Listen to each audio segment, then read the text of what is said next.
네, 안녕하세요. 이번 시간은 정렬과 탐색 제3강 버블 정렬에 대해서 배워보도록 하겠습니다. 자, 지난 시간은 배웠던 선택 정렬에 이어서 이번 시간에는 버블 정렬에 대해서 배워볼 건데요. 자, 버블 정렬은 그 정렬 방법 중에 가장 쉬운 방법으로 뽑을 수가 있습니다.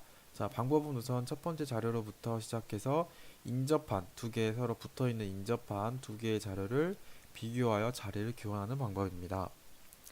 자, 먼저 숫자 카드도 동일하게 5, 1, 7, 3으로 시작을 하겠습니다. 이번 정렬에도 마찬가지로 오름차순으로 정렬을 하겠습니다. 자, 버블 정렬 같은 경우에는 첫 시작이 첫 번째 자료와 두 번째 자료를 먼저 비교하는 것으로 시작을 하겠습니다. 그래서요, 자, 첫 번째 자료와 두 번째 자료를 먼저 인접한 자료를 비교를 하겠습니다. 자, 5, 1을 비교를 하기 때문에 비교 횟수가 한 번이고요. 자, 첫 번째 값이 크므로, 자, 왼쪽이 더 작아야 된다고 했습니다. 오름차순의 경우에는 첫 번째 값이 더 크므로 왼쪽이 더 크기 때문에 교환을 한번 해야겠죠. 그래서 얘는 어떻게 변할까요?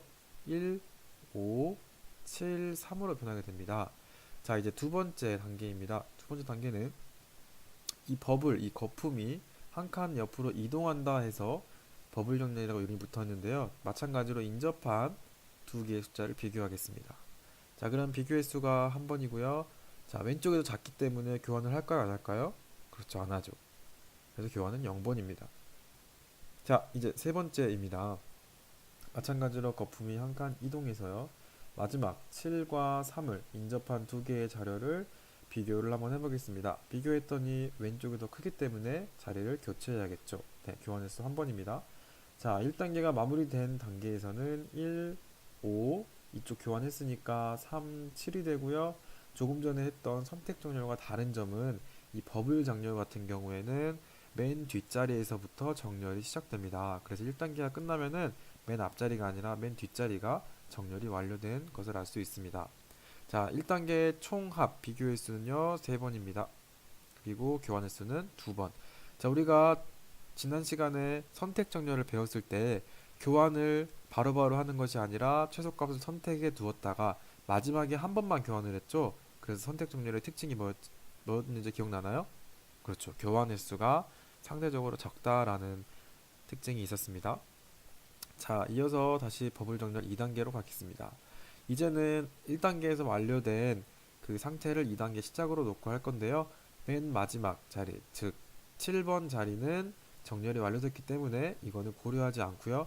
나머지 3개만 버블 정렬을 시작하겠습니다. 첫 번째 시작은 첫 번째와 두 번째 자료를 먼저 비교하는 것으로 시작을 했습니다.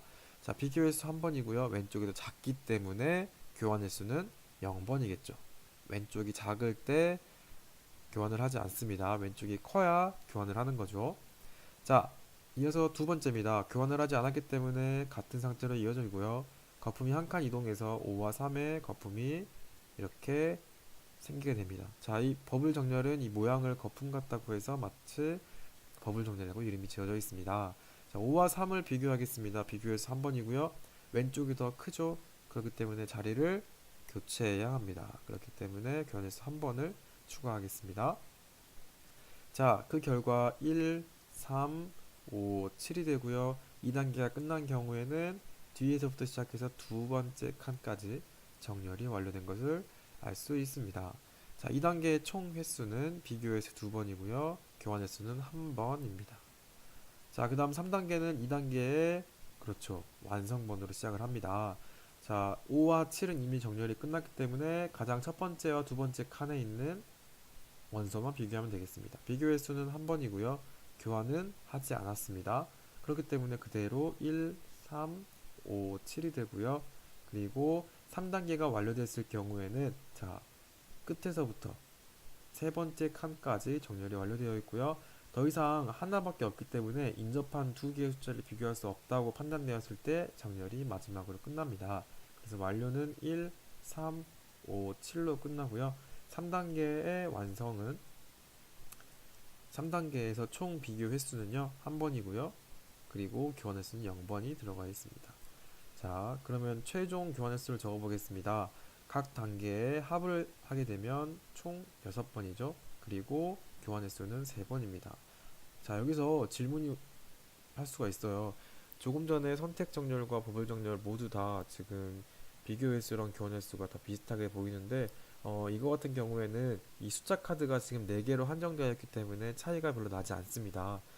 실제로 숫자 카드를 10개, 20개 이상 놓게 되면은 비교와 교환 횟수가 확실히 차이 나기 때문에 그 점은 유의해 두시고요. 넘어가서 버블 정렬의 특징과 장단점을 설명을 하겠습니다. 자, 버블 정렬의 장점은 조금 전에 봤듯이 정렬 방법이 매우 단순하고 이해하기 쉽습니다. 인접한 것끼리 비교해서 자리를 교체하는 거였죠. 자, 단점에는 자료 양이 많아질수록 비교 횟수가 많아지고요. 속도가 느려짐으로 많이 사용하지 않는다라는 게 단점으로 있습니다. 실제로 이거 같은 경우에는 뭐 여러분들이 자료를 5개에서 6개로 늘려보면은 확실히 다른 정렬에 비해서 비교 횟수가 많다는 것을 알아볼 수가 있습니다. 자, 오늘의 댓글 퀴즈 문제입니다. 마찬가지로 2, 1, 3, 4를 가지고 버블 정렬 알고리즘을 써서요. 오름차순으로 정렬할 때 1단계까지 수행 완료한 상태는 어떻게 될지 댓글에 올려주세요. 자, 한번 생각을 해볼까요? 첫 번째는 앞에 있는 두 개를 비교하고, 두 번째는 두 번째와 세 번째 자료를 비교하고요. 세 번째는 세 번째와 네 번째를 비교하면서, 자, 왼쪽이 작고 오른쪽이 클 때는 변경하지 않고요. 예를 들어서 반대로 3, 1과 같이 오른쪽이 더 클 때만 교환을 하는 거죠. 이거를 잘 기억해 두시면은 정답을 풀 수 있는데 무리가 없다고 생각됩니다. 자, 이번 시간 여기서 마치겠습니다.